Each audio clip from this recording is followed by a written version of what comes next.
Headache भी कहते हैं। ज़बान में इसको दिमाग की शरेआन फट जाना भी कहते हैं। तो थंडर क्लैप हेडेक क्यों कहा जाता है?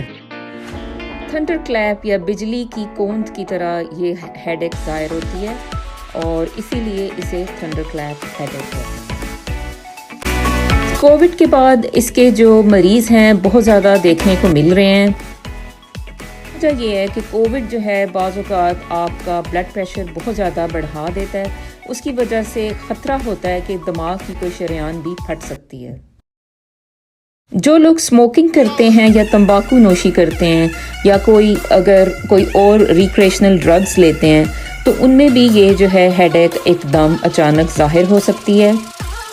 बाज़ औक़ात आपको नहीं पता होता लेकिन आपके दिमाग में कोई एनोरिज्म होता है या कोई दिमाग की शरेआन जो है वो फूली हुई होती है और उसकी कोई ख़ास वजह नहीं है, ये किसी के अंदर भी हो सकता है और उसकी वजह से अचानक ये जो शरेआन होती है ये फट जाती है और फिर इसको आप कहते हो कि ये सबअरेकनॉइड हैमरेज हो गया। इसको सबअरेकनॉइड हैमरेज क्यों कहते हैं, ये सोचने की बात है। आपके दिमाग के बाहर 3 तहें या 3 लेयर्स होती हैं जिसमें एक का नाम है ड्यूरा मैटर, उसके बाद आती है अरेकनॉइड मैटर और थर्ड वाली होती है पाया मैटर। और इन सब के बाहर आप देख सकते हो कि आपकी स्किन होती है जिसके ऊपर बाल होते हैं और उसके अलावा बोन होती है। तो ये जो सारी लेयर्स हैं ये उस बोन के अंदर होती हैं। तो जो सब अरेकनॉइड स्पेस बनती है वो बनती है जो कि अरेकनॉइड मैटर या अरेकनॉइड लेयर के नीचे होती है, जो कि इस तस्वीर में आप ब्लू कलर की देख सकते हो। अच्छा, इस लेयर में क्या होता है कि जो आपका सेरिब्रोस्पाइनल फ्लूइड होता है, जो कि एक आपको पता है कि आपका जो ब्रेन है वो एक फ्लूइड के अंदर तैरता रहता है और उसका नाम है सेरिब्रोस्पाइनल फ्लूइड। तो यहाँ पे ये जो सब अरेकनॉइड स्पेस है इसमें आपका फ्लूइड जो सेरिब्रोस्पाइनल फ्लूइड है वो भी शामिल होता है। इसकी अलामात पे बात करते हैं।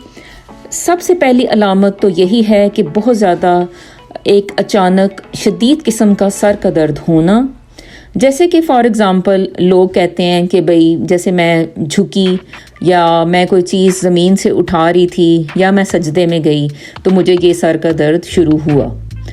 अच्छा, इसके अलावा इस मरीज़ में चूँकि हैमरेज हो जाता है या दिमाग की शरेआन फट जाती है, उसकी वजह से कुछ और अलामात भी देखने को मिल सकती हैं, जैसे कि गर्दन का अकड़ जाना या जिसे आप नेक स्टिफनेस कहते हो, और मतली और कैग या नौजिया और वॉमिटिंग फील होना, चक्कर आना, मुंह का एक साइड से लटक जाना या किसी भी हिस्से में कमज़ोरी का देखने को मिलना।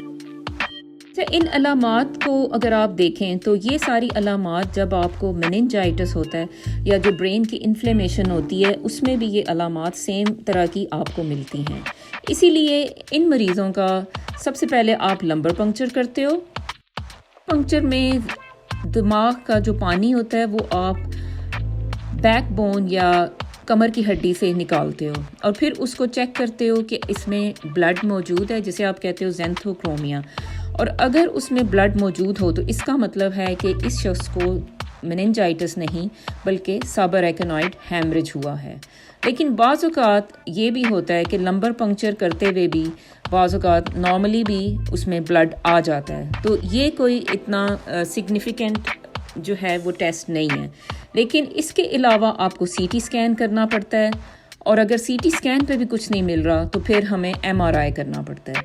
तो सीटी स्कैन बिल्कुल इस तरह का आपको नज़र आता है। ये जो वाइटिश जो है आपको नज़र आ रहे हैं ये सारा जो है सबअरेकनॉइड हैमरेज का है। जो सीटी स्कैन है उसमें यूजुअली जो वाइट आपको नज़र आता है वो अक्सर वो हैमरेज होता है। इसके अलावा इस मरीज़ को कैल्शियम चैनल ब्लॉकर जो कि निमोडिपिन है वो दे दी जाती है और इसका ये मकसद होता है कि ये आपका जो ब्रेन का इस्कीमिया है या ब्रेन का जो टिश्यू डेड होने का चांस है वो उसको ये प्रिवेंट करती है।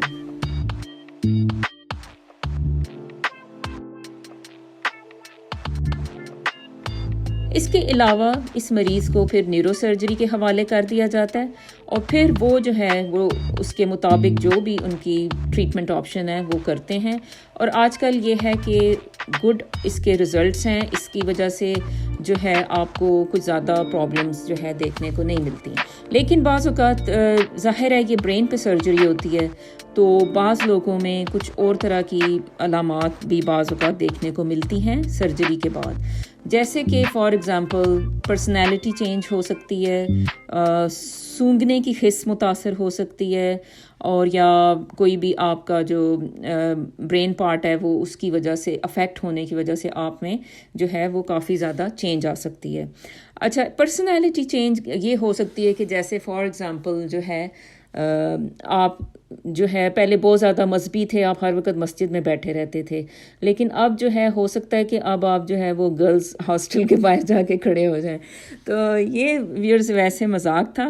اور ویئرز thanks for watching this video. Allah حافظ.